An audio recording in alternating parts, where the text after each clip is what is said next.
Welcome to our YouTube channel. आज जो हमारी वर्कशीट है कक्षा 7 की विज्ञान के ऊपर है और उसका जो हमारा टॉपिक है वो क्या है, प्राणियों में पोषण। प्राणियों में पोषण किस तरह से होता है, आज हम इसमें पढ़ेंगे। किसकी? अमाशय की कार्यप्रणाली क्या होती है। एक रोचक कहानी अमाशय की। एक विलक्षण दुर्घटना द्वारा अमाशय की कार्यप्रणाली की खोज हुई। जो हमारा अमाशय है उसकी कार्यप्रणाली की खोज कैसे हुई? एक दुर्घटना के द्वारा हुई।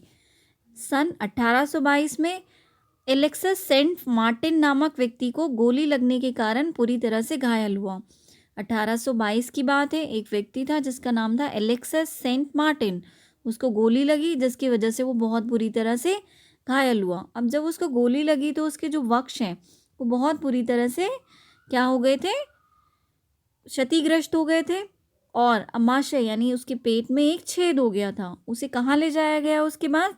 विलियम बीमॉन्ट, वो कौन थे? एक अमेरिकी सैनिक चिकित्सक, सैनिक डॉक्टर थे। वहाँ उनको ले जाया गया। चिकित्सक ने उनकी जान तो बचा ली, लेकिन क्या हुआ, उनके पेट में जो छेद था उसको वो भर नहीं पाए। और फिर उन्होंने क्या किया, उस छेद को पट्टी से ढक दिया। उसके बाद बीमॉन्ट ने जब उस पट्टी के अंदर उस छेद में से अमाशय के अंदर झांका तो उन्हें कुछ दुर्लभ अवसर प्राप्त हुए। उन्होंने उसके अंदर कुछ रोचक चीज़ें देखी। बीमॉन्ट ने क्या देखा कि अमाशय जो है वो भोजन का मंथन कर रहा था और इसकी भित्ति यानी जो पेट की वॉल्स थी, दीवारें थी, वहाँ से एक तरल, कुछ लिक्विड, कुछ जो है वो निकल रहा था, जो क्या करता था, भोजन को पचा रहा था। उन्होंने ये भी देखा कि अमाशय शुद्रांश में तभी खुलता है। बेटा आप सभी जानते हैं कि हमारा अमाशय शुद्रांश में खुलता है, लेकिन वो तभी खुलता है जब हमारे पेट में जो भोजन होता है वो पूरी तरह से पाचित हो जाता है। अब दस्त क्या होते हैं? दस्त एक ऐसी स्थिति है जिसमें कभी कभी व्यक्ति को बार बार मल निष्कासन की आवश्यकता होती है। लूज मोशंस कहते हैं इसको। कई बार ऐसा होता है जब हम कुछ ऐसी चीज़ें खा लेते हैं जिसको हमारा पेट नहीं पचा पाता, या कई बार खाद्य विषाक्तता जिसे हम फूड पॉइजनिंग भी कहते हैं, उसकी वजह से भी दस्त की स्थिति हो जाती है। भारत में ये बहुत सामान्य है। और किस में सामान्य है ये? बच्चों में।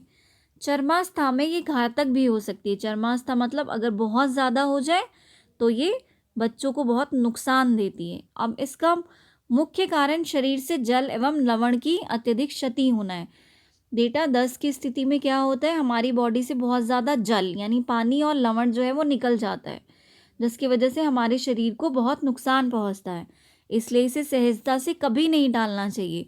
और डॉक्टर के पास जाने से पहले, अगर आप डॉक्टर के पास जाने से पहले आप क्या करें, जो पानी होता है उसको पूरी तरह से उबाल लें और उसमें एक चुटकी नमक और थोड़ी सी चीनी डालकर बार बार उसको पिलाना चाहिए। इसको हम क्या कहते हैं?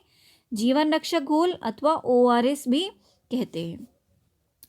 ये जो जल रूपी मल का निष्कासन होता है, ये किसी व्यक्ति के शरीर में होने वाली पानी की कमी को निर्जलीकरण कहा जाता है। व्यक्ति को क्या होता है, दस्त लग जाते हैं या जल रूपी मल निकलता है, उससे उसकी बॉडी में पानी की बहुत ज़्यादा कमी हो जाती है और उसको हम क्या कहते हैं? निर्जलीकरण। तो इसके लिए हमें क्या करना चाहिए? इस निर्जलीकरण से बचने के लिए या पानी की कमी से बचने के लिए रोगी को नियमित रूप से ये जीवन रक्षक घोल हमें देना चाहिए। ORS का एक अन्य नाम क्या है, लिखिए। ORS को हम क्या कहते हैं? इसकी फुल फॉर्म होती है ओरल रिहाइड्रेशन सॉल्यूशन।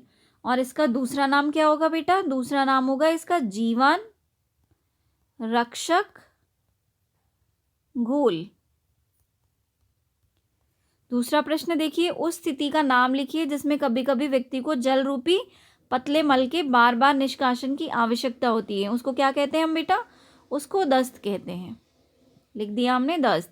दस्त संक्रमण कैसे होता है? अभी मैंने आपको बताया है कि दस्त संक्रमण कैसे होता है बेटा? या तो खाद्य विषाक्तता से होता है, वो खाद्य विषाक्तता, या किसकी वजह से होता है? या अपच, जब हम कुछ खाते हैं और वो हमारे पेट में पचता नहीं है तो दस्त संक्रमण हो जाता है। ये तीसरे प्रश्न का उत्तर है हमारा बेटा, लिख लीजिए आप इसको। अब उसने क्वेश्चन नंबर 4 में बोला है कि अमाशय की कार्यप्रणाली की खोज करने वाले व्यक्ति का नाम लिखिए। किसने की थी बेटा? यहाँ लिखा हुआ है, अभी मैंने आपको बताया था। ये देखिए यहाँ पे विलियम ब्यूमॉन्ट थे वो व्यक्ति। कौन थे? विलियम ब्यूमॉन्ट। क्या लिखेंगे हम उसको? विलियम ब्यूमॉन्ट।